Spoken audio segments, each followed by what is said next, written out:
Halo pemirsa Divia Unpad TV, apa kabar Anda semua? Mudah-mudahan Anda semua dalam keadaan sehat walafiat, tidak kurang satu apapun juga. Dan kali ini kita kembali berjumpa dalam acara atau program Solusivitas, obrolan santai namun tetap solutif.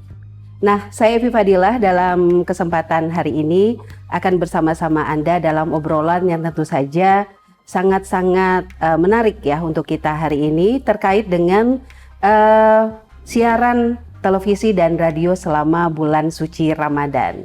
Nah, pemirsa, yang namanya Komisi Penyiaran Indonesia Daerah atau juga Komisi Penyiaran Indonesia Pusat yang merupakan lembaga negara independen yang mewakili masyarakat, khususnya untuk KPID Jawa Barat, tentu saja mewakili masyarakat Jawa Barat di bidang penyiaran.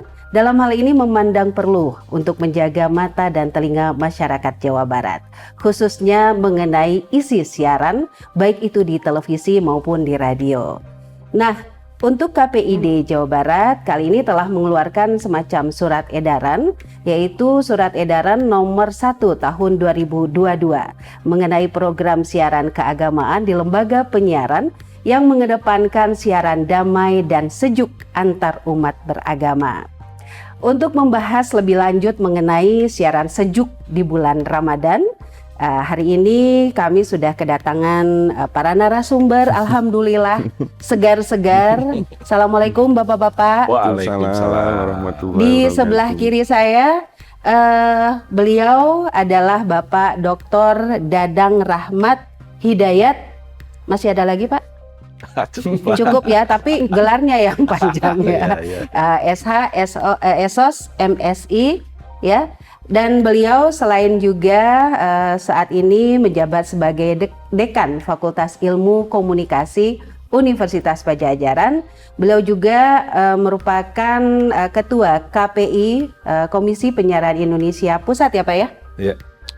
Tahun berapa? 2013. Tapi Ya. sebelumnya di KPID dulu kan Pak? Oh iya, seniornya. Nah, berikut di kirinya Pak Dadang, kita memanggil Pak Dadang cukup Dadang Rahmat Hidayat, cukup Pak Dadang saja ya.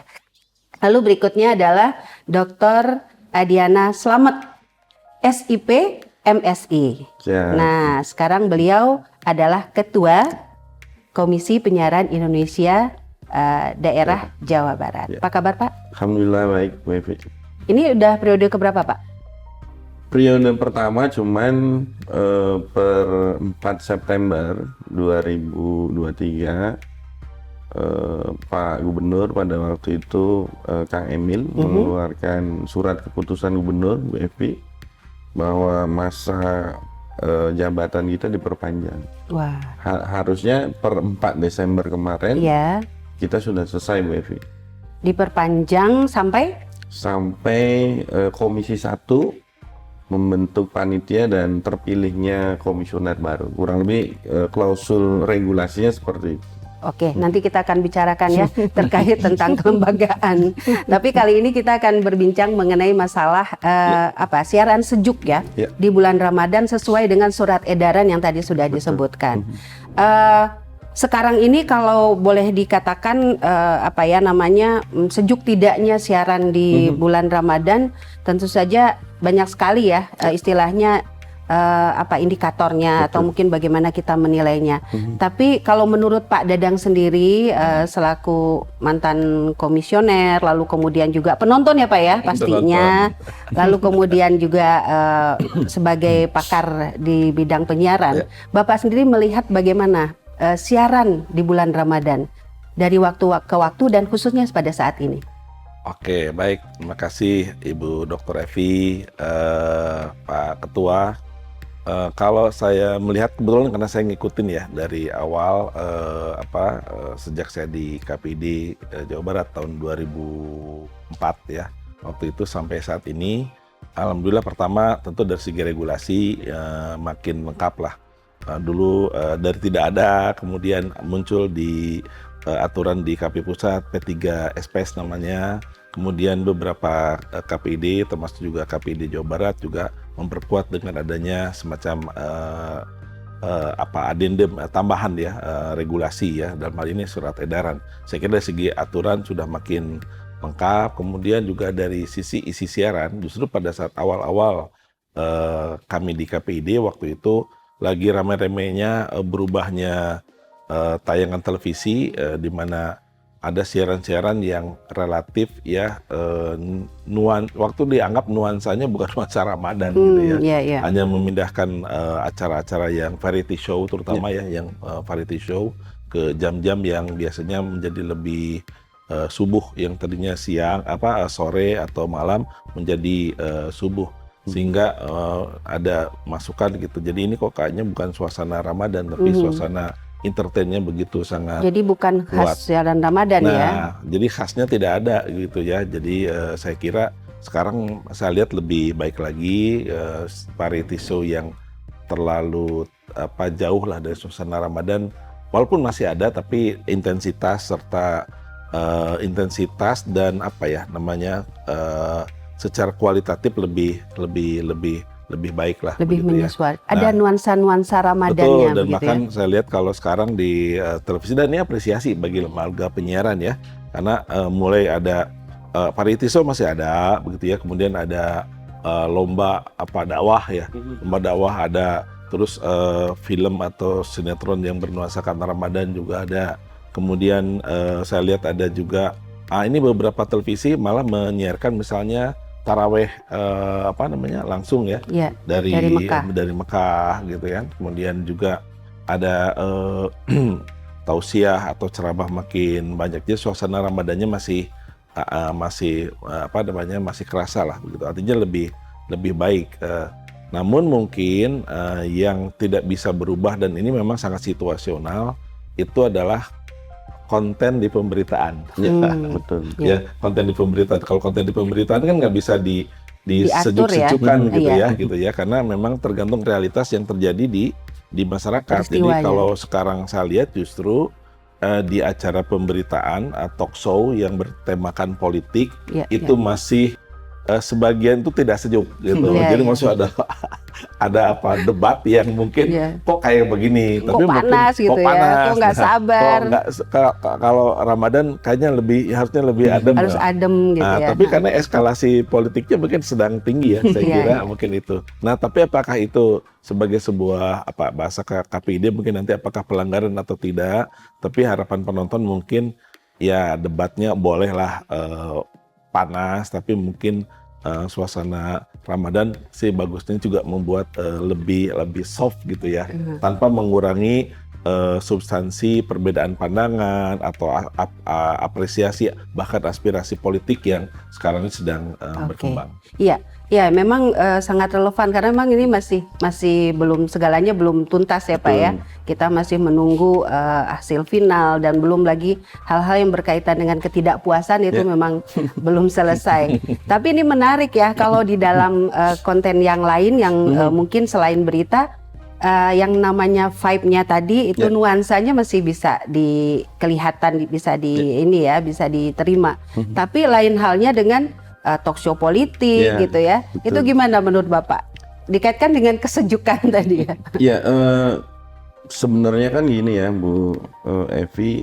Jadi perspektif masyarakat kita ini kan melihat dialog, debat atau apapun itu pasti konstruksi berpikirnya itu memakai bahasa penghalusan, eufemisme gitu ya.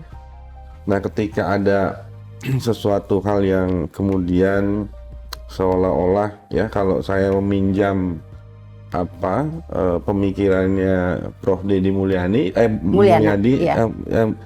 jadi Deddy Mulyana ya. Prof. Deddy Mulyana misalkan, kan itu adalah bagian dari komunikasi konteks rendah kan, yang terus terang gitu ya, belak-belakan, menyerang kan kayak gitu ya. Tapi masyarakat kita kan tidak seperti itu, sehingga perspektif yang kemudian harusnya terjadi dialektik gitu dalam konteks debat gitu, itu dimaknai itu sebagai sesuatu yang marah gitu, sesuatu yang harus ada emosinya keluar gitu ya. Nah, pada konteks Ramadan, saya pikir ini menjadi relate gitu ya, ketika esensi Ramadan ini gitu, kalau kita bicara bulan suci, menguji kesabaran kan gitu ya, kita mencari hikmah dari Allah Subhanahu wa Ta'ala, maka misalkan ketika ada dialog-dialog seperti itu pasti tone-nya gitu, kalau saya meminjam istilah tone-nya pasti negatif gitu ya. Dan masyarakat akan coba melihat bahwa loh kenapa sih ya tadi ya marah-marah apa segala macam, kurang lebih seperti itu. Cuma atau mungkin dilihatnya udah buka puasa ini udah malam nggak boleh. Ya, mangga. Tapi dalam konteks regulasi kan sesungguhnya ketika dialog itu apapun gitu ya, bulannya kalau tidak ada penghujatan terhadap suku, agama, ras dan antar golongan misalkan, atau bullying gitu ya, atau ya komunikasi adegan nonverbal yang kasar apa segala macam, itu fine aja sebenarnya, karena tadi dikatakan Pak Dadang gitu ya, aturan P3SPS ya, yang kemudian itu adalah bagian dari Code of Conduct dan Code of Ethic gitu, itu belum mengatur itu sebenarnya, Bu Evi. Oke. Nah, tapi kalau begitu yang disebut atau ya pengertian dari sejuk, ya siaran sejuk dalam konteks itu seperti apa, Pak? Ya, ini sebenarnya berawal dari hasil riset kami gitu. Lalu kerjasama juga sama salah satunya Vkom Universitas Padjadjaran gitu ya, dan beberapa kampus. Lalu kami menemui pengalaman langsung gitu, Bu Evi gitu ya. Di lapangan ada lembaga penyiaran yang kemudian bahasa kami tidak taat regulasi. Maksudnya tidak taat regulasi itu misalkan ada pendakwah gitu yang kemudian ini dakwahnya ini, kalau ngomongin dakwah syiar agama kan harusnya bikin tenang ya, Bu Evi ya, gitu padahal ya, bikin adem gitu, tapi ini dakwahnya ini isinya menyerang gitu, lalu memperdebatkan sesuatu hal yang kemudian sudah lumrah di masyarakat, seperti tumpeng misalkan, Bu Evi gitu ya, dan yang lain-lain. Lalu misalkan perempuan tidak dimuliakan dalam konteks kesetaraan gender, tidak boleh misalkan bahwa perempuan itu jadi narasumber misalkan. Nah, dari konteks itu bahwa kami coba memunculkan istilah siaran sejuk itu, Bu Evi gitu ya. Jangan seperti itu dong gitu, bahwa lembaga penyiaran itu memakai frekuensi gitu, dan frekuensi itu bahasa saya gitu, frekuensi itu milik masyarakat, tapi kemudian atas nama negara gitu ya, dikelola oleh pemerintah kan, seperti itu ya, Bu Evi. Sehingga kepentingan-kepentingan yang kemudian yang harusnya ada di lembaga penyiaran itu tidak lagi tendensius gitu, memihak misalkan aliran-aliran tertentu atau agama-agama tertentu, karena lembaga penyiaran ini adalah ruang publik gitu, bukan ruang privat yang kemudian itu untuk semua golongan, kurang lebih seperti itu, Bu. Oke. Nah, mungkin kita perlu lebih detailkan lagi ya, sejuk itu seperti apa, dan rambu-rambu ya untuk teman-teman di lembaga penyiaran bisa menjadikan itu sebagai pedoman. Tapi ada yang menarik nih, kalau tadi Pak Adiana sampaikan bahwa dalam konten itu, misalnya dalam konten dakwah, tidak mengangkat sesuatu yang bakal menimbulkan konflik, atau mungkin juga hanya bicara pada hal-hal yang seharusnya yang sudah pasti berbeda, itu tidak perlu diangkat lagi. Tapi kan dalam konteks komunikasi barangkali berbeda ya dalam praktis sehari-harinya ya, Pak Dadang ya. Karena salah satunya dari fungsi-fungsi media, dia juga harus bisa menjadi media untuk memberikan pendidikan, bahwa ada loh masyarakat kita yang melakukan seperti itu, atau pendapat yang berbeda, dan juga media juga semacam ruang kita bisa berdiskusi dengan perbedaan-perbedaan yang ada, termasuk perbedaan di dalam agama Islam sendiri. Ya. Tapi gimana nih caranya tetap memainkan peran itu tapi jaga nih supaya kondusif gitu Pak? Ya, kuncinya pertama tadi udah sampaikan bahwa media penyiaran khususnya itu adalah berada di ruang publik ya. Satu di ruang publik artinya ini bukan di ruang privat kan begitu. Bahwa fungsi secara edukasi untuk kemudian to inform juga untuk memberikan informasi, tentu edukasi informasi yang benar dulu kan ya, benar kemudian layak. Nah, yang lain-lainnya apa? Tadi termasuk sejuk. Kalau dikaitkan dengan budaya di Jawa Barat kan ada tuh Caina herang laukna benang kan begitu ya. Iya. Jadi perbedaan tidak dilarang. Artinya apa dulu Pak? Barangkali kan ada juga yang iya kan di Bandungnya kan. Oke, Caina herang laukna benang. Jadi airnya tetap bening, jernih gitu kan, ikannya dapat gitu ya. Nah, kalau dikaitkan dengan cara berkomunikasi itu ya. Jadi untuk menyampaikan sesuatu berbagai perbedaan boleh-boleh saja gitu kan. Diskusi juga boleh-boleh saja, tapi tidak kemudian menimbulkan masalah baru gitu ya. Masalah barunya apa? Misalnya di ruang kaca atau bahkan di radio gitu ya, terjadinya perdebatan yang tidak perlu, yang munculnya akhirnya menjadi permusuhan, menjadi kebencian. Nah, saya kira itu gitu. Jadi menimbulkan hal yang tidak kita harapkan. Nah, di sini sebetulnya bukan hanya sekedar dari, kalau seperti talk show kayak sekarang, bukan hanya narasumbernya, tapi juga hostnya gitu. Kemarin beberapa hari yang lalu saya lihat gitu ya, ada sebuah perdebatan, sudah narasumbernya masing-masing panas, kemudian hostnya juga tidak mampu membawa ke suasana yang lebih kondusif gitu. Jadi ini juga bicara soal kompetensi jadi penengah gitu ya. Penengah terjadinya ya nggak bagus sebenarnya dilihat oleh publik. Jadi bukan pada substansinya, tapi akhirnya lihatnya saling berantemnya begitu dalam sebuah talk show politik memang sih ya. Tapi kalau soal tadi soal talk show di bidang agama, saya kira mungkin lagi-lagi bisa jadi perbedaan itu tidak dimunculkan di lembaga penyiaran gitu, karena kalau makin terjadinya perbedaan itu makin melebar gitu ya, rasanya justru tapi kalau di ruang yang sifatnya privat mungkin karena satu kelompok, satu golongan, satu aliran ya mungkin monggo-monggo saja, tapi dalam konteks lembaga penyiaran yang sifatnya ini adalah berada di ruang publik tadi menggunakan frekuensi, walaupun beberapa lembaga penyiaran juga sekarang sudah melakukan konvergensi ya dengan media-media baru. Saya kira esensinya bukan media barunya, tapi tetap lembaga penyiaran ini masih menggunakan frekuensi. Sudah digital tetap menggunakan frekuensi, masuk ke radio juga, dan tidak hanya televisi tapi juga radio. Saya kira itu. Mungkin kata kuncinya bijak ya. Jadi benar-benar bijak ya, kalau untuk menimbang ya. Nah tadi Caina herang laukna benang. Ya, itu tadi kata-kata bijak. Itu. Ada dari dari akar budaya kita nilai-nilai itu ya. Nah kalau rambu-rambunya sendiri tentunya sudah disusun. Betul. Dan itu juga disosialisasikan ke lembaga-lembaga penyiaran.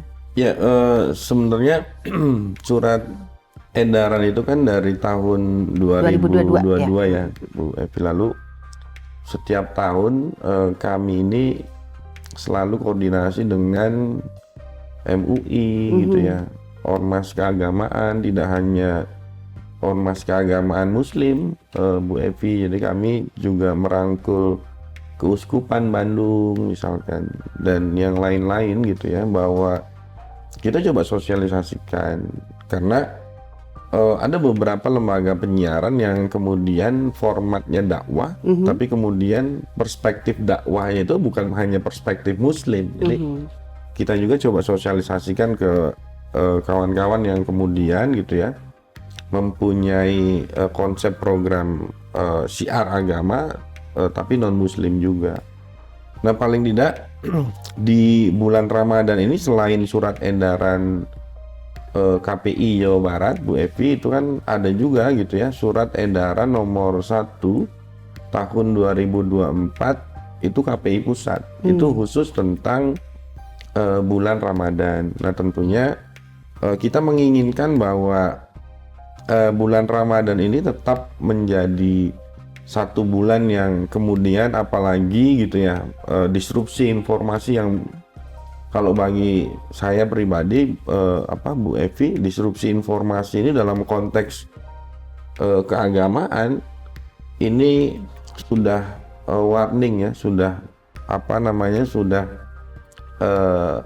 harus coba kita sama-sama lihat bahwa agak mengkhawatirkan karena perspektif di media baru ini tidak terkontrol. Nah, maka gitu ya, kami berharap lembaga penyiaran ini sebagai lembaga yang kemudian menurut riset gitu adalah institusi media yang dipercaya oleh masyarakat, dan tidak hanya riset yang kemudian dikeluarkan oleh Kata Data, Bu Evi ya. Riset kami juga gitu ya, walaupun memotretnya itu tidak Jawa Barat, tapi di wilayah layanan siar 1 khususnya di Kota Bandung, program religi itu adalah program yang nomor 1 yang diminati oleh masyarakat. Sehingga kami berharap bahwa program religi yang kemudian ada di televisi dan radio ini menjadi cerminan gitu ya untuk masyarakat belajar tentang nilai-nilai religiusitas. Apalagi bulan Ramadan. Jadi paling tidak misalkan kita ini harus bulan Ramadan ini harus coba menumbuhkan kesalehan spiritual dan kesalehan sosial, saya pikir seperti itu. Sehingga jangan sampai kemudian tadi ya ada pergeseran pola jam siar misalkan, yang harusnya jam dewasa itu anak-anak karena pola Ramadan ini bisa jadi anak-anak nonton jam 3 pagi. Lalu pakaiannya misalkan atau ucapannya tidak mencerminkan jam anak, lalu pendakwahnya tadi gitu ya, seolah-olah bahwa pendakwahnya itu saling serang gitu, tidak menyejukkan. Lalu permasalahan tadi ya, Bu Evi ya, berikanlah hak pada perempuan gitu ya untuk coba mengisi program-program religi gitu, dakwah misalkan. Dan yang lain-lain. Tapi intinya bahwa regulasi itu dibikin dalam interpretasi kami gitu ya untuk coba menyelamatkan ya tanda kutip masyarakat dari apapun, termasuk dari disintegrasi sosial, saya pikir dalam konteks religi itu. Sebenarnya PR-nya banyak ya di situ ya. Cuman memang yang namanya bulan Ramadan itu bisa dikatakan bulan yang memang khas ya. Dan itu tidak dirasakan hanya oleh orang-orang Muslim, tapi yang non-Muslim juga. Bahkan sekarang ini lebih ramai lagi, ada tajil war segala ya, atau war tajil ya. Karena vibe-nya itu berbeda. Begitu masuk hari pertama Ramadan, itu vibe-nya langsung berbeda. Dan itu juga yang kita harapkan di dalam konten-konten siaran televisi maupun radio. Kita banyaknya ngobrolin TV. Kalau radio gimana? Kalau Pak Dadang sendiri gimana mengamati di radio ya? Ya, saya kira sama juga dengan televisi ya. Khas di bulan Ramadan itu banyak radio dan televisi juga membuat program-program khusus ya. Di samping waktunya barangkali ya. Gitu. Kan jadi biasanya, berubah ya ada beberapa radio yang sengaja memang bersiaran menjelang sahur gitu ya. Gitu. Jadi dipanjang-panjangkan lah kalau ada wayang mah, jadi biasanya wayang jam 1 udah selesai, sekarang wayangan sampai jam 3, setelah itu kemudian jadi sahur. Itu ada juga radio seperti itu. Saya kira tidak luput dari pengamatan pengamatan KPID, dan saya kira gini ya, khususnya di bulan Ramadan itu juga kita lihat program-program yang bahkan iklan ya, iklan yang tidak pernah ada di luar bulan Ramadan, gitu kan ya. Kemudian flashingnya juga ya, itu biasanya prime time-nya itu menjelang buka puasa. Menjelang buka puasa itu beberapa televisi bahkan menumpuk iklan di situ ya. Di situ orang nunggu azan ya Pak. Sambil nunggu azan gitu. Begitu, jadi saya kira ada yang khas dari sisi teknis siaran, pola atau teknis siaran ya barangkali ya. Tetapi dari yang paling penting kita lagi bicarakan soal kontennya kan. Kontennya ini adalah kesempatan. Kalau tadi ada istilah kesalehan sosial, saya kira di Jawa Barat khususnya, dan sebenarnya udah diadopsi di nasional juga, menjadi ada siaran yang berkaitan dengan media sehat. Jadi siaran yang sehat. Siaran yang sehat antara lain adalah siaran yang tadi menjadi kesalehan penyiaran nih, kesalehan sosial gitu ya. Tapi juga ada kesalehan dari lembaga penyiaran untuk menghormati, kemudian menguatkan nilai-nilai Ramadan di dalam isi siaran. Saya kira itu yang memang penting untuk dilihat. Hampir berkurang ya setiap tahun, seingat saya tuh dari data yang pernah dilihat oleh saya juga, bahwa dulu banyak peringatan ya. Kalau bahasa KPID surat cinta ya. Surat cinta kepada lembaga penyiaran dilayangkan. Makin lama kesini kayaknya khusus siaran Ramadan makin lama makin baik begitu ya. Karena juga banyak yang ngongkrongin nih. MUI juga, saya ingat betul waktu itu MUI juga secara khusus minta, bahkan ada di Jawa Barat, ada nggak? Kalau di pusat itu ada anugerah siaran Ramadan. Itu anugerah siaran Ramadan memberikan reward terhadap lembaga penyiaran radio dan televisi selama di bulan Ramadan. Ya. Dan memang seperti yang tadi Pak Dadang sudah sampaikan, tidak hanya bicara dalam konteks televisi, tapi dalam konteks radio juga ada perubahan atau penyesuaian ya jam siaran terkait dengan bulan Ramadan. Baik, pemirsa di Via TV, kita akan lanjutkan. Setelah ini kita jeda dulu. Tadi ada beberapa hal yang belum kita pertajam ya mengenai rambu-rambu itu tadi, dan sejauh mana kemudian sambutan dari teman-teman profesional di bidang penyiaran.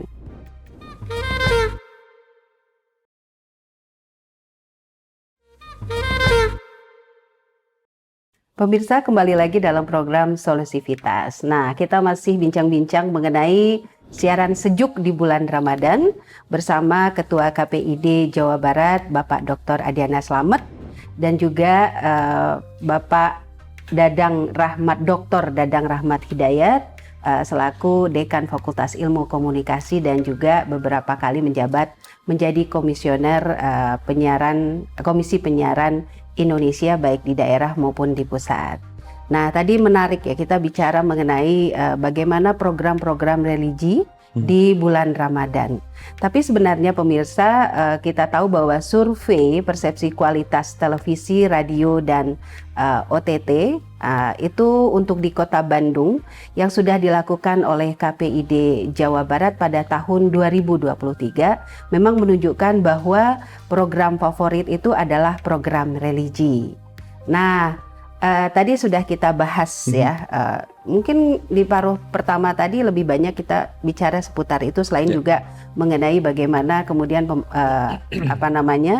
program-program yang berkaitan dengan berita politik dan lain sebagainya.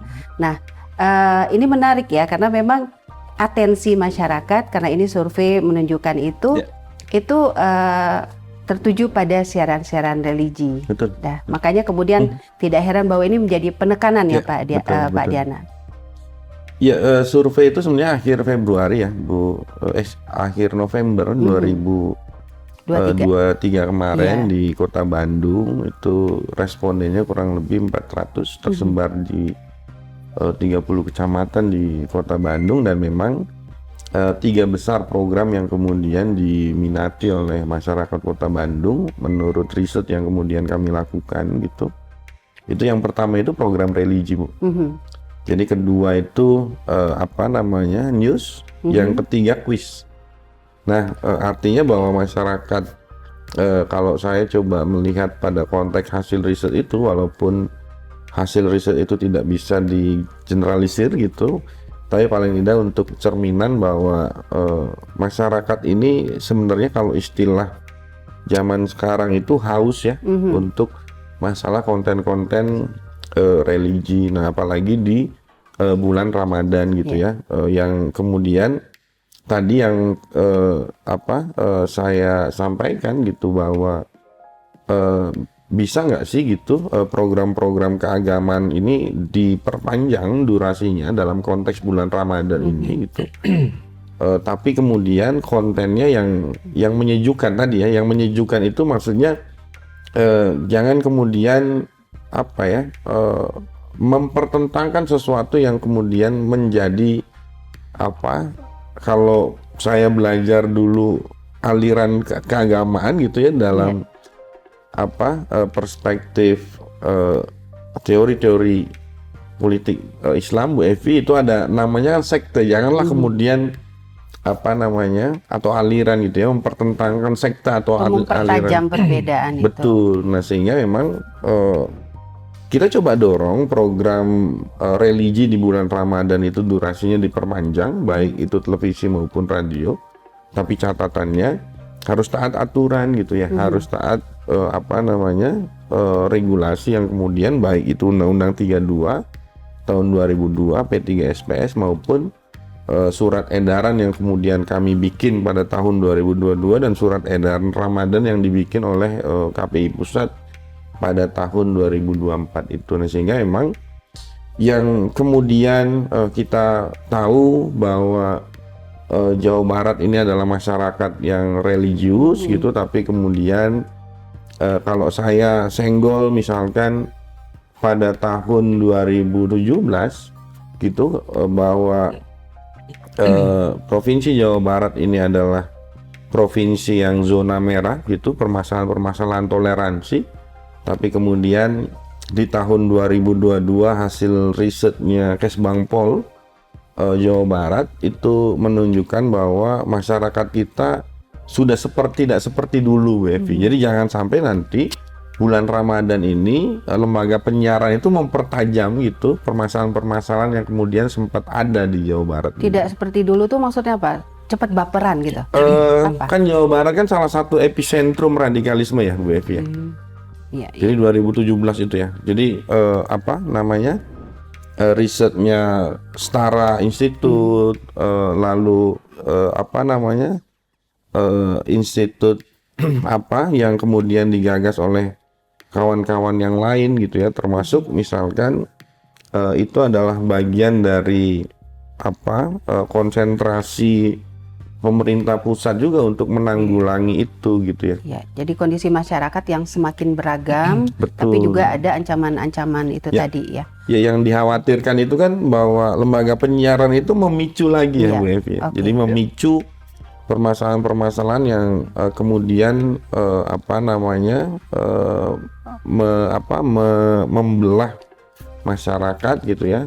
Tidak lagi kemudian melihat bahwa kita ini berbeda walaupun satu agama tapi banyak aliran gitu ya. Itu tidak boleh diperdebatkan di publik maksudnya. Kalau tadi ya kalau di dalam kajian-kajian sih nggak jadi masalah gitu. Kajian-kajian maksudnya mungkin di masjid, ya, gitu di masjid, di halakoh-halakoh yang sifatnya di lebih rumah-rumah terbatas. ibadah ya. Oke. Tapi kalau di TV radio kan agak riskan berbahaya. Mumpung program religi itu menjadi program yang paling diminati, disitulah kemudian bisa ya upaya ini dijalankan. Betul, Bu. Nah, cuman saya paham itu dari perspektif KPID gitu ya, atau dari Komisi Penyiaran Indonesia, karena memang di antara tugasnya seperti itu. Tapi bagaimana nih Pak Dadang ya, sementara ada tugas seperti itu, tapi bagaimana cara mengantisipasi supaya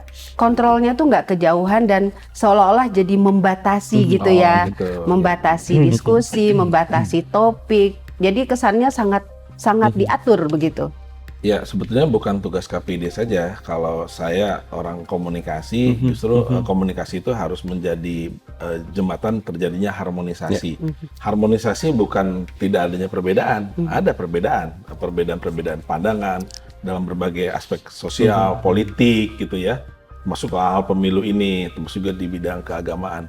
Bukan dalam konteks menjadi sama dan tidak adanya perbedaan, tapi harmonisasi itu. Saya jadi ingat Bu Evi ya, ada beberapa kanal di podcast apa YouTube ya, itu justru sengaja memang memunculkan perbedaan-perbedaan gitu, sehingga perbedaan muncul ini kita tahu juga, oh ternyata di sana kenapa berbeda, karena punya login. Itu, saya mau nyebut judul itu. Jadi menampilkan kenapa pandangannya seperti ini, dasarnya ini. Kenapa seperti ini, karena punya data seperti ini. Kenapa seperti ini, punya kajian seperti ini. Nah perbedaan-perbedaan itu kata, oh pantesan. Akhirnya yang muncul adalah, oh ternyata dia tuh begitu karena begitu. Nah tapi kemudian perbedaan itu menjadikan sebuah pembicaraan, oh iya memang kita berbeda. Kan begitu ya, kita berbeda, nggak apa-apa. Nah perbedaannya nggak apa-apa, tapi kemudian tadi harmonisasi itu tidak saling ganggu kan gitu, tidak saling memaksakan. tadi bahasa toleransi kan begitu ya, tidak saling memaksakan pandangan, kehendak dan segala macamnya. Jadi sebetulnya kalaulah lembaga penyiaran juga, ini kan tadi kan di media sosial ya, di OTT. Kalau juga media penyiaran ini mampu tanda petik mengelola, ini masalahnya, mampu nggak mengelola program seperti itu, ini butuh kehandalan, keahlian, dan how to delivery-nya. Kreativitasnya. Jadi, kreativitas. Tapi kalau itu muncul dan tidak bisa menanganinya, justru yang terjadi adalah terjadi masalah gitu. Nah ini kemudian acara itulah yang kemudian jadi sumber masalah. Nah saya kira batasan itu bukan tidak boleh gitu, tetapi bagaimana konten yang kemudian diangkat itu, perbedaan-perbedaan pun yang ada, itu diangkat sebagai sebuah pengetahuan, dikaji menjadi sebuah kesepahaman. Nah, kemudian juga butuh orientasi, kapabilitas dari si lembaga penyiaran untuk membawa acara itu menjadi sejuk, kita lihat sejuk. Nah, jangan-jangan bukan hanya perbedaan, jangan-jangan yang tadinya sama, tapi karena terjadi kesalahpahaman, error dalam dalam penyampaiannya malah yang tadinya sama menjadi beda gitu. Jadi tidak hanya substansi di lembaga penyiaran juga, ini berkaitan dengan how to delivery, bagaimana benar menyampaikan. Nah baru kemudian kita juga harus paham soal konteks halayaknya. Nah kalau halayaknya ini ada di wilayah tertentu gitu kan ya, misalnya akan beda siaran nasional dengan siaran siaran lokal. Akan berbeda lembaga penyiaran, misalnya contohnya radio yang segmennya umum dengan radio yang segmennya khusus. Misalnya ada radio kan berbasis keagamaan, maka penonton atau pendengarnya khusus memang adalah satu umat lah begitu ya. Sehingga konteks-konteks tertentu dalam konteks dakwahnya itu ditujukan kepada umatnya ya. Kalau ada yang lihat kemudian ikut, itu hal lain kan gitu ya. Jadi 3 hal, soal kontennya, how to delivery-nya, bagaimana cara menyampaikan, dan juga harus paham konteks audiensnya. Saya kira itu. Nah, yang keempat juga mungkin hal-hal khusus yang berkaitan dengan P3SPS, Pedoman Perilaku Penyiaran, Code of Conduct dan Code of Ethic ini menjadi sangat penting juga diketahui oleh lembaga penyiaran. Saya kira itu. Ya, memang menarik ya kalau kita udah bicara antara aturan atau barangkali pedoman dengan bagaimana kemudian itu justru memantik kreativitas ya. Tapi juga jangan ambil risiko ya, seperti yang Pak Dadang sampaikan tadi. Ambil risiko karena acara tadi itu ambil risiko sebetulnya. Tapi kemudian endingnya itu kan, oh ini maksudnya begitu ya. Kadang yang menjadi catatan juga Pak Dadang, Bu Evi, kalau menurut saya ini masalah literasi ya. Literasi audiens itu ya. Kalau program apa segala macam, saya pikir kalau saya berani mengklaim kawan-kawan lembaga penyiaran ya kurang lebih 60-70% tahu lah regulasi gitu ya. Nah cuman kan problemnya masalah literasi media gitu ya, yang kemudian saya berkeyakinan mohon maaf gitu,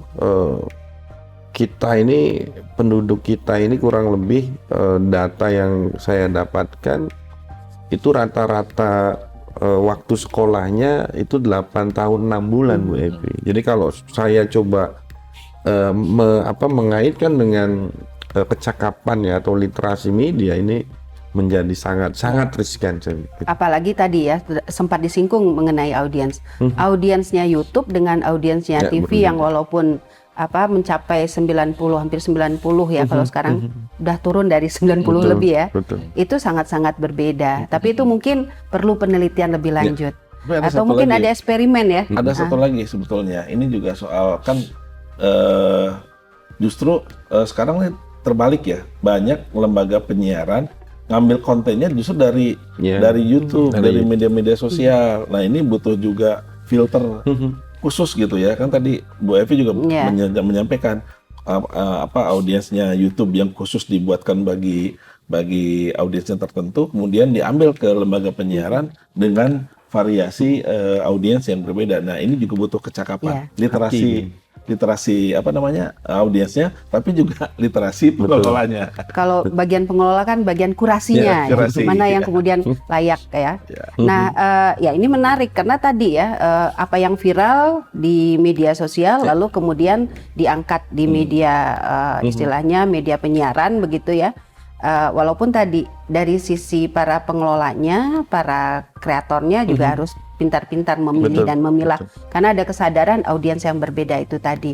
Tapi bagaimana ya sementara di media sosial seperti kita tahu entah itu di YouTube dan berbagai macam media sosial yang lain itu diramaikan oleh konten-konten yang dalam tanda petik ya memang viral tapi dengan cara tertentu gitu Receh, atau kontennya receh yang receh mungkin atau bahkan ya jauh lah ya dari standar kesopanan gitu ya, norma-norma kita, norma budaya maupun norma sosial maupun norma yang ada di dalam agama. Itu gimana Pak? Sementara kan itu bagi teman-teman penyiaran juga ya itu adalah sebuah tantangan tersendiri gitu. Ya, yang pertama saya coba menanggapi tadi ya Bu Evi Pak Dadang gitu ya. Jadi lembaga penyiaran yang kemudian mengambil konten-konten yang viral dari yang berbasiskan internet, saya pikir lembaga penyiaran yang tidak menghargai bahwa orang-orang ini, lembaga penyiaran ini harusnya menjadi institusi yang kemudian bukan clear ya dari yang OTT, tapi kemudian harus menyuguhkan program-program yang berbeda saya pikir. Karena satu sisi misalkan ada hal yang kemudian harus coba dikritisi nih Bu Evi Pak Dadang. Jadi satu sisi ada beberapa lembaga penyiaran yang ngambil dari konten-konten OTT gitu, khususnya media sosial, tapi kemudian tidak memperhatikan haki gitu. Iya, iya. Satu sisi juga kawan-kawan lembaga penyiaran ini teriak bahwa penyiaran yang berkeadilan. Maksudnya penyiaran yang berkeadilan itu, kami ada yang diawasi loh, kami ada yang mengawasi yang namanya KPI, kami diatur Undang-Undang 32, kami diatur P3SPS, kok yang sebelah sana enggak, negara belum hadir. Tapi satu sisi juga kawan-kawan ini teriak itu, maka saya pikir di kesempatan yang baik dan berbahagia ini gitu, saya ingin menyampaikan bahwa kawan-kawan lembaga penyiaran juga harus punya karakteristik program gitu ya. Di tengah disrupsi informasi ini, kawan-kawan lembaga penyiaran harus fight dengan program-program tadi yang receh misalkan, yang hanya memuaskan kebutuhan emosional dalam perspektif saya Bu Evi. Jadi bukan coba memberikan informasi yang kemudian dibutuhkan betul oleh masyarakat, kan sebenarnya proximity-nya itu hanya emosional, hanya ketawa-ketawa gitu ya, hanya lucu-lucuan, orang dibully, lalu kontennya itu subscribernya banyak, orang beradegan kekerasan misalkan viewersnya banyak dan yang lain-lain. Bukan itu yang dibutuhkan lembaga penyiaran. Maka KPI Jawa Barat pernah coba bekerja sama dengan Kumham Jawa Barat, Kanwil Jawa Barat dan asosiasi lembaga penyiaran di Jawa Barat ini untuk ngomongin tentang haki tentunya yang kemudian berkaitan dengan kalau di radio itu call-sign, kalau di TV ngomongin program apa segala macam.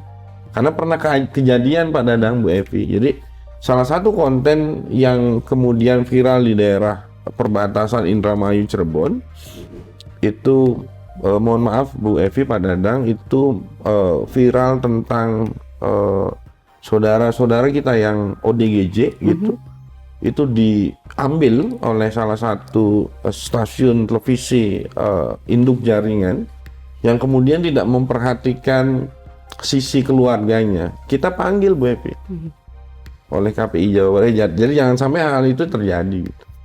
Oke. Jadi karena mungkin pendekatan-pendekatan Betul. ya, terpengaruh pendekatan yang ada di media sosial. Nah, cuman mungkin juga ya dalam hal ini teman-teman media penyiaran khususnya televisi itu juga ada berbagai macam cara untuk bagaimana tetap istilahnya ada di ranah penyiaran yang biasa gitu ya, digital ya sekarang kita tahu, tapi juga masuk ke OTT gitu ya. Dan di OTT itu memungkinkan mereka untuk melewati batas gitu. Jadi kalau ada program-program yang sekiranya akan jadi masalah kalau mereka masuk di penyiaran biasa, tapi begitu masuk di OTT itu kan jadi berbeda. Atau mungkin masuknya di media sosial lah ya. Banyak banget Bu Evi. Nah, jadi Banyak banget. stasiun TV atau ya Banyak. program TV yang kemudian Termasuk untuk radio ya. program-program yang ya untuk program-program yang sekiranya bakal kena tegur atau apa gitu ya melewati batas, itu mereka lari ke Ya. media sosial, Banyak. khususnya YouTube ya yang banyak kita temukan.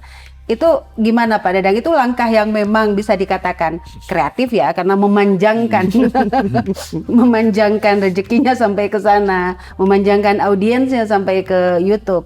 Tapi kalau dilihat dari sisi tadi, karena kan Pak Diana tadi mengatakan bahwa ya pertahankan itu karakter sebagai lembaga penyiaran. Tapi tadi ya, Ya, ini isunya sebetulnya kalau saya lihat isu keberlangsungan, sustainability of media. Jadi bagaimana media ini bisa bertahan, karena tadi sudah sampaikan beberapa media kita sekarang tidak hanya media televisi penyiaran ya, radio dan TV, tapi juga media koran dan segala macamnya kan ada disrupsi nih. Mulai muncul udah banyak yang tutup gitu ya. Kemudian kalaupun ada masih tidak pada posisi yang profitable kan begitu ya. Nah, ini isunya isu keberlangsungan. Jadi betul isu keberlangsungan ini adalah bagaimana konten ini bisa menjadi tetap perekat, mendekatkan antara si penonton, pendengar yang ujungnya nanti mendapatkan apresiasi dari pengiklan kan gitu ya sebetulnya. Ini isunya di situ. Nah, tinggal bagaimana kalau tadi Kang Adi menyebutkan lembaga penyiaran tetap harus punya karakter kan gitu ya. Tapi juga ternyata ada konten-konten yang receh atau apapun yang di media sosial, yang di OTT yang bisa diadopsi tapi dengan cara yang juga legal kan begitu ya, legal begitu, dan kolaborasi atau konvergensi dengan media-media lainnya itu juga menjadi satu hal yang lain.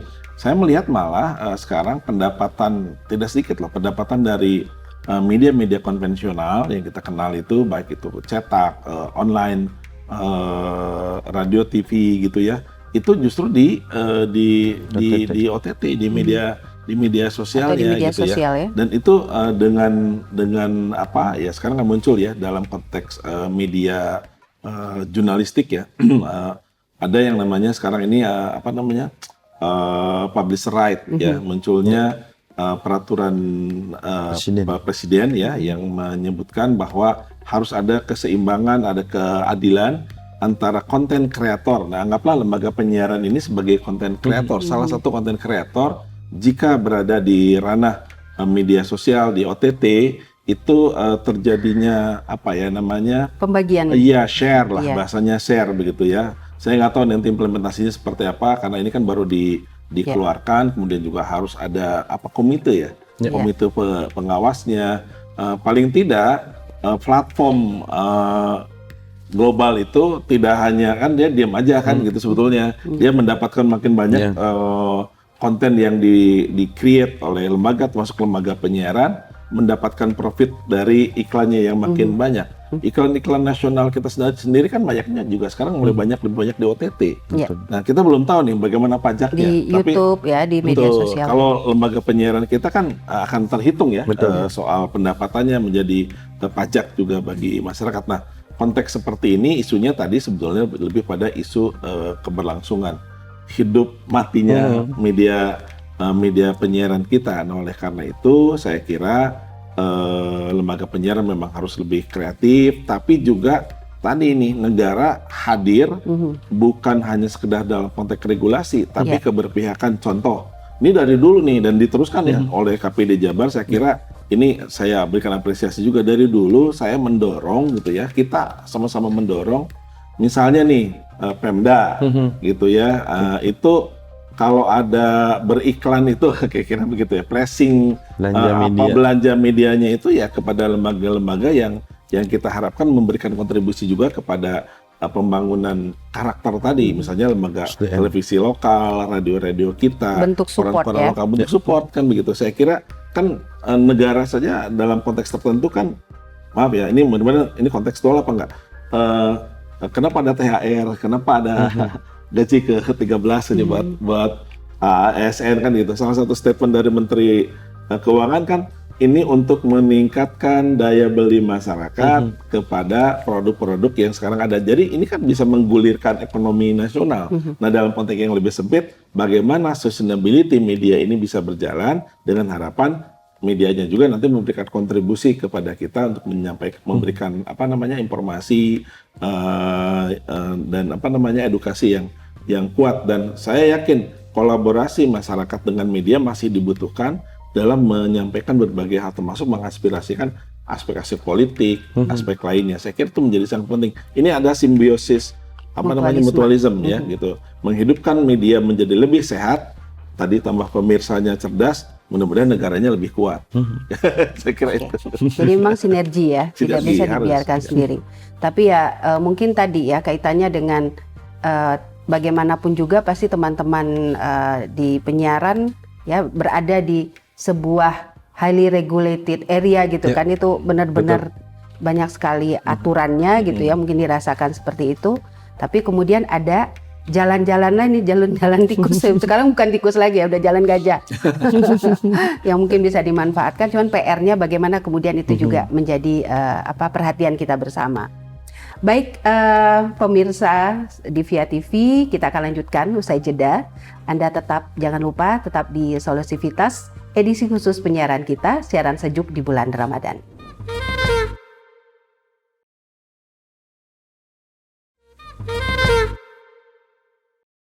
Ya, kembali lagi pemirsa dalam Solusivitas, edisi khusus penyiaran kita. Dan masih dari topik yang sudah dari tadi kita bicarakan bersama, yaitu siaran sejuk di bulan Ramadan. Bersama saya ada Pak Dadang Rahmat Hidayat, beliau adalah Dekan Fakultas Ilmu Komunikasi Universitas Padjadjaran, yang juga sempat menjadi komisioner Komisi Penyiaran Indonesia, baik di tingkat daerah maupun di tingkat pusat. Lalu juga ada Kang Adiana Slamet, ya, yang juga masih belum ngantuk kan Kang?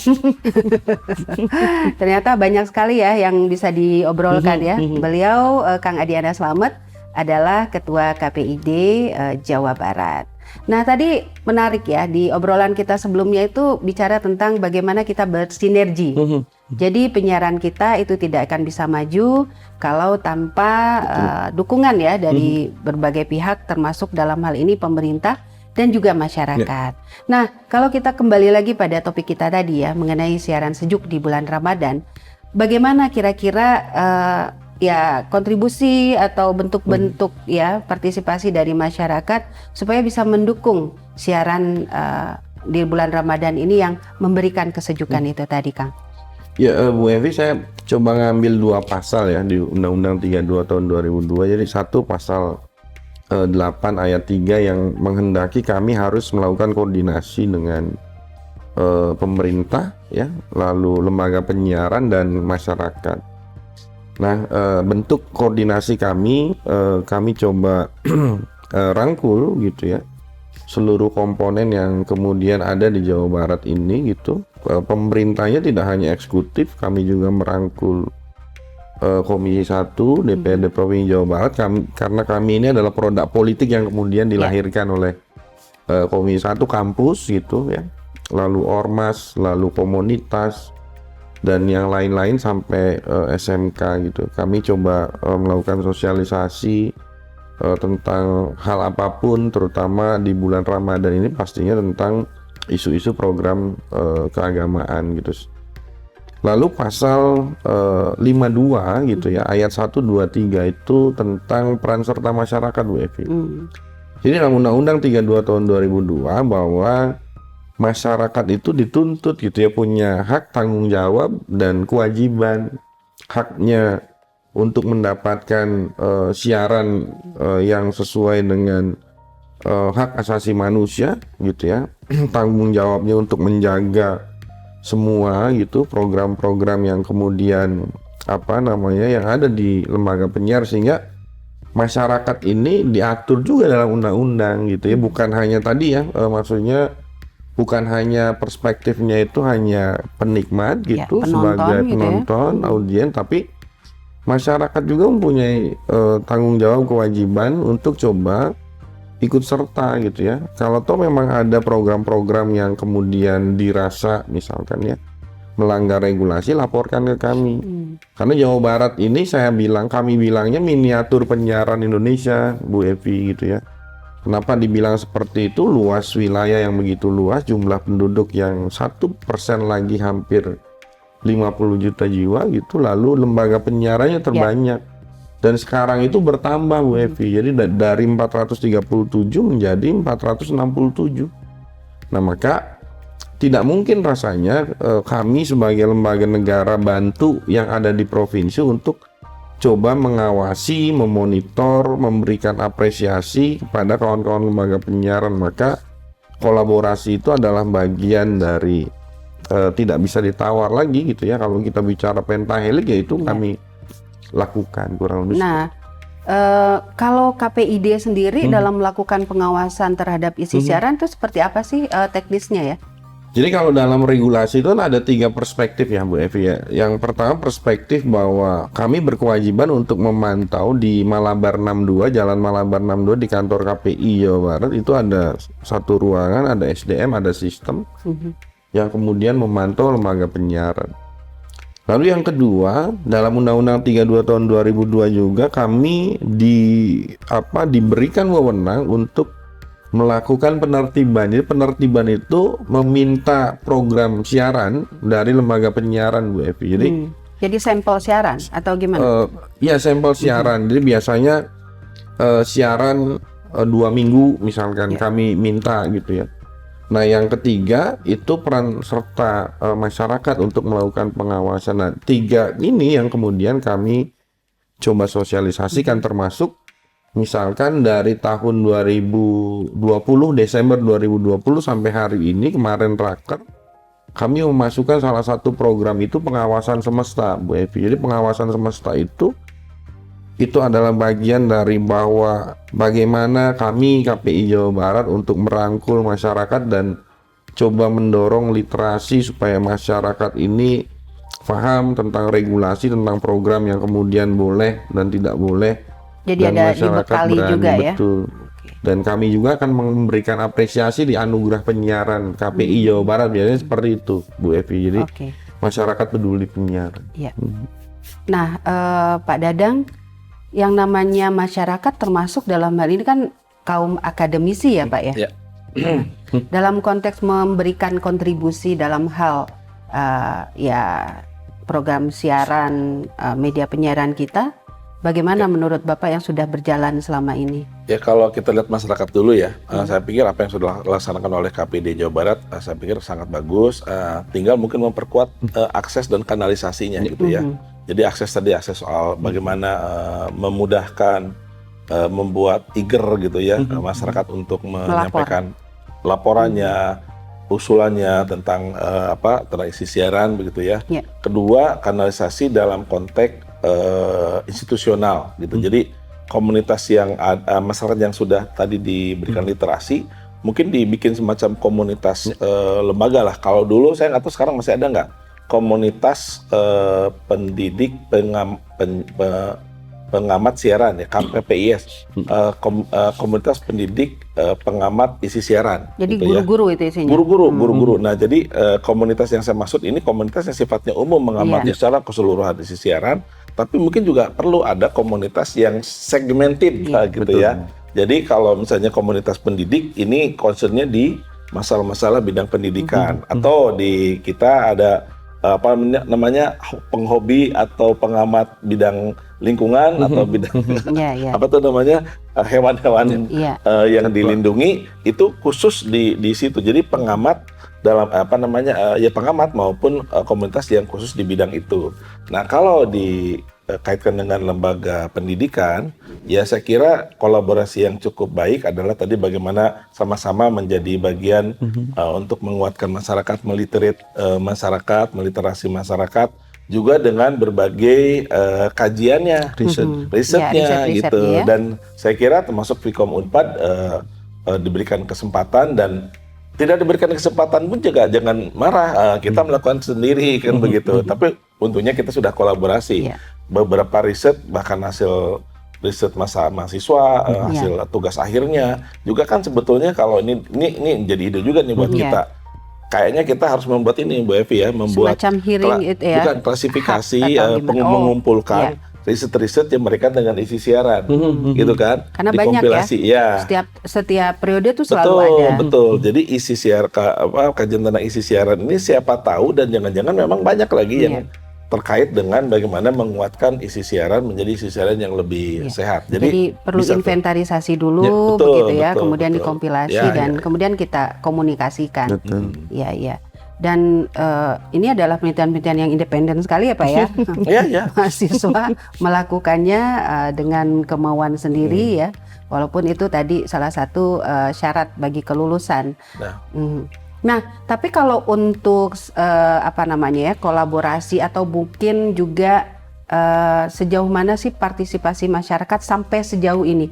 Apa iya banyak masyarakat yang kemudian menyampaikan laporan tentang isi siaran, khususnya isi siaran di bulan Ramadan? Ini kan Kang Adiana udah berapa kali Lebaran ya? Ramadan ya? 3. Ada di KPID. Nah, gimana tuh Kang Adiana melihat animo masyarakat untuk memberikan masukan atau kritik?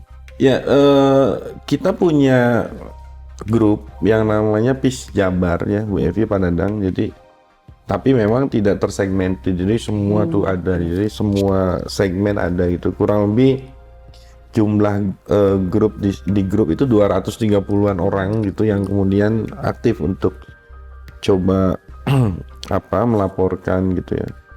Di bulan Ramadan ini ada beberapa case, tentunya misalkan yang terbaru itu masalah azan. Oh, kenapa? Jadi azannya tidak tepat waktu menurut salah satu bidang Kemenag atau di Kota Bandung. Kan itu kan harusnya acuannya itu ya, Bu Evi ya. Lalu yang terakhir, pembahasan yang terakhir itu banyak lembaga penyiaran yang, jadi kan siang-siang ini kan agak jam rawan ya Bu Evi ya. Jadi ada lembaga penyiaran semacam ada program yang kuliner gitu. Jadi makan di shoot di provokatif itu ya di bulan Ramadan itu program itu dicantumkan tuh di surat edaran itu nggak boleh berlebihan gitu. Kalau iklan yang jadi iklan kita belum nemu ya Bu Evi ya. Jadi iklan kita belum nemu, tapi paling tidak masyarakat Jawa Barat yang kemudian yang sudah berpartisipasi itu lumayan cukup aktif Bu Evi gitu ya, untuk coba membantu kami gitu ya, untuk coba membantu keterbatasan kami yang kemudian aduannya ke WhatsApp group, ke Instagram, ke Twitter, ke Facebook, bahkan kami sudah siapkan Google Form gitu ya untuk mempermudah aduan gitu.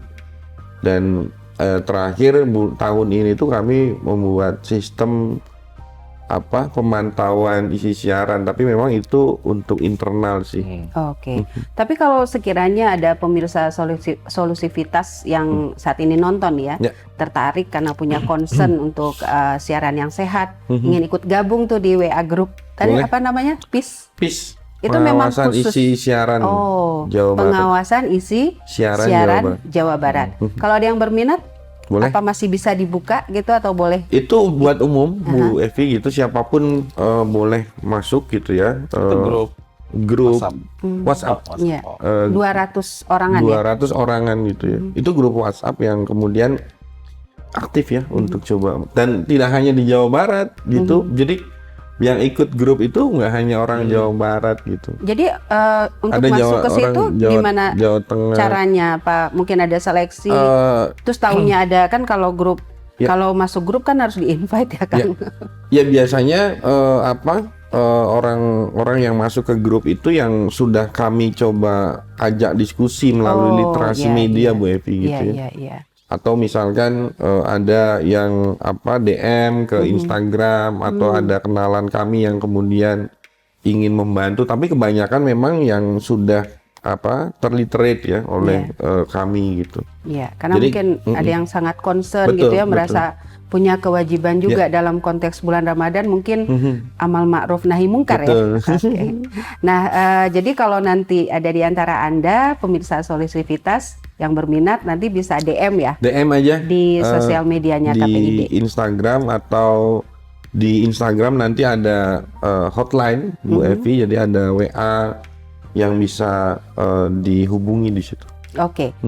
Ini menarik ya Pak Dadang ya. Bentuknya itu lebih konkret, lebih real gitu, dan cepat ya kalau melalui WhatsApp. Betul.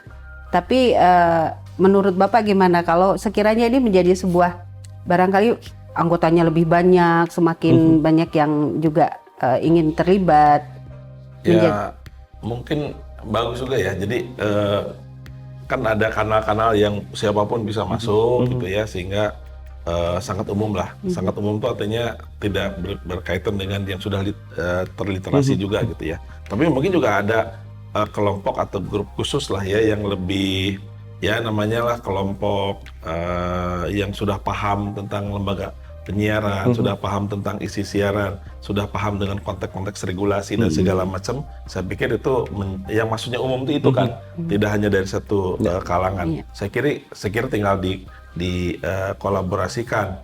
Nah, tapi kalau grup WhatsApp tadi misalnya orang mau gabung, ya harus concern bahwa kalau PIS, pengawasan isi siaran, ya isinya harus itu. Jangan nanti muncul di grup itu, punten ya, kadang-kadang nitip nih ada pesanan, ada saudara, ada siapa nitip ini, siapa pun jadi jualan gitu ya. Nah, mungkin di situ juga literate juga ya gitu. Tapi ada aturannya kali ya. Ada Bu. Kita tegur langsung Pak. Betul. Nah, langkah itu menjadi saya kira cukup bagus, bisa jadi direct ya, direct gitu. Tinggal setelah itu dari para komisionernya mendelivery ke stafnya, ada program-program yang memang diadukan atau tidak. Tapi mungkin sekali lagi juga tadi menguatkan dari berbagai komunitas, berbagai minat bidang pendidikan, termasuk juga bidang agama ya, bidang religi ya. Jadi kelompok yang masuk ke situ adalah kelompok dari bidang keagamaan. Ya. Saya kira ini juga bisa memperkuat supaya konten-konten terkait dengan Ramadan ini menjadi lebih baik lagi. Oke. Dan memang sudah pernah juga ya yang kelompok pendidik yang peduli penyiaran itu tadi ya. Nah, sekarang kita kan udah panjang lebar tadi bicara mengenai program Ramadan. Nah, bagaimana dengan program Idul Fitri? Karena kan program Idul Fitri itu juga satu yang juga banyak menarik minat masyarakat ya. Ada hal-hal khusus kah di program-program Idul Fitri? Ya, kalau kami sih berharap tadi ya bahwa Idul Fitri juga gitu ya, tidak hanya menayangkan program-program film-film nasional yang kemudian lama gitu ya, Bu Evi, biasanya kan banyak itu tapi kemudian variety show nggak jadi masalah, tapi diselingi dengan permasalahan religiusitas gitu ya. Dan sebenarnya kan dalam konteks apapun hari ini gitu ya, program apapun, isu apapun, termasuk pesan apapun gitu yang saya ketahui itu akan nyampe pada audiens itu kan harus dibungkusnya dengan joke gitu. Jadi sehingga program-program di Idul Fitri juga harus coba mencerminkan bahwa hari raya Idul Fitri itu hari kemenangan yang kemudian kita sudah menuntaskan paling tidak 1 bulan ini untuk coba menahan haus, lapar gitu ya. Kita merasakan saudara-saudara kita yang tidak mampu, kita coba meredam emosi, kita belajar kesabaran ya. Paling tidak cerminan program di bulan Idul Fitri itu seperti itu Bu Evi ya. Harapan kami itu seperti itu. Ya. Ini tantangan buat para kreator program ya Pak Dadang ya. Iya, Karena biasanya kan memang sengaja tuh ada film-film panjang untuk mengisi durasi atau airtime gitu Pak. Ya, ini saya sedang membayangkan ya, makanya perlu kita apresiasi kepada para konten kreator di lembaga penyiaran. Dan karena mereka di satu sisi diharapkan programnya ini tanda petik ya ditonton, didengar kan begitu ya, dan mempunyai implikasi terhadap aspek keberlangsungan media itu sendiri. Tapi kemudian juga harus menyesuaikan dengan masa Ramadan ini. Jadi saya sedang membayangkan betapa sulitnya mereka kan begitu ya. Nah, mungkin ini perlu diapresiasi betul gitu ya. Tapi ada yang menjadi catatan saya nih, sebetulnya pada masa Ramadan itu tadi bahasanya banyak yang siaran yang menjadi lebih saleh, lebih religius kan begitu ya, lebih religius. Iya, iya. Tapi saya khawatir gitu, pasca Ramadan bukan berarti setelah Ramadan tuh isinya religi semua, tidak gitu, tapi hal-hal yang tadi disampaikan menjadi lebih sejuk, lebih solutif gitu kan ya, lebih menguatkan komunikasi kebangsaan, penyiaran untuk kebangsaan, penyiaran untuk kesalehan sosial dan segala macamnya ini menjadi dilupakan gitu. Jadi hanya 1 bulan saja yang siaran-siaran yang lebih saleh gitu ya. Sementara setelah itu tidak. Mungkin juga ini jangan-jangan cerminan aspek sosialnya juga ya, jangan-jangan gitu ya. Tapi barangkali harapan kita gitu di masa Ramadan ini menjadi penting bagi lembaga penyiaran, bagi masyarakat, bagi regulator gitu ya, bagi kita semualah gitu ya, untuk mendorong bagaimana siaran Ramadan menjadi salah satu momentum, menjadi siaran kita menjadi lebih baik, baik secara isinya, baik secara ekonomi untuk mendorong keberlangsungan media. Kalau media terus sustain kan begitu ya, sustain, yang diuntungkan siapa? Publik juga kan sebetulnya. Jadi disinilah perlu ada semacam kolaborasi yang kuat di antara publik, masyarakat, lembaga penyiaran, regulator, kampus dan industri ya yang terkait dengan itu. Saya kira itu. Ini kata-kata atau kalimat-kalimat yang disampaikan oleh Pak Dadang mirip dengan closing statement ya. Saya kira iya. Iya ya. Kalau begitu saya minta closing statement juga nih dari Kang Adiana ya, terkait obrolan kita hari ini tentang siaran sejuk di bulan Ramadan dan nanti dikaitkan dengan bagaimana sesudah Ramadan gitu ya. Ya, kami berharap gitu ya, lembaga penyiaran di Jawa Barat ini terus menyuguhkan program-program religi yang kemudian menjadi barometer masyarakat untuk belajar tentang tadi ya, kesalehan spiritual dan kesalehan sosial, sehingga tidak kemudian misalkan ya lembaga penyiaran ini mengambil konten-konten keagamaan dari yang berbasiskan OTT gitu ya, punyalah karakter untuk coba memberikan informasi tentang masalah keagamaan. Nah, tentunya bahwa lembaga penyiaran sampai kapanpun Bu Evi, sampai negara ini ada ya, fungsinya dalam perspektif undang-undang untuk to educate, to inform, yang kayak gitu-gitu ya, sehingga memang salah satunya untuk coba mendorong tadi ya, program-program religi itu tidak musiman, bulanan gitu ya, tapi memang sepanjang tahun dan sepanjang hayat, bahwa negara ini harus ditopang dengan agama, kebudayaan dan karakter yang lainnya seperti itu. Oke, Bapak-bapak, Pak Dadang, susah kalau manggil Bapak ke Kang Adiana ya. Kang Adiana, Saya juga pengennya panggil Kang. Iya ya. Beda lagi tuh. Beda lagi. Iya, saya ucapkan terima kasih obrolan kita yang mudah-mudahan membuka mata hati kita. Tidak hanya teman-teman di lembaga penyiaran, tapi juga ternyata kita anggota masyarakat juga bisa menjadi ujung tombak ya untuk penyiaran yang berkualitas, penyiaran yang sehat, dan khususnya di bulan Ramadan siaran yang sejuk ya, untuk kita semua bisa menjaga harmonisasi di dalam masyarakat. Dan sekali lagi terima kasih. Kita insya Allah akan berjumpa kembali dalam program siaran kita, tentu saja dengan topik-topik yang lain. Dan pemirsa di Via TV, Anda tetap saja di sini, tetap saksikan berbagai program kami. Dan untuk kali ini saya Vivi Fadilah mengucapkan terima kasih, sampai jumpa, dan wassalamualaikum warahmatullahi wabarakatuh. Waalaikumsalam.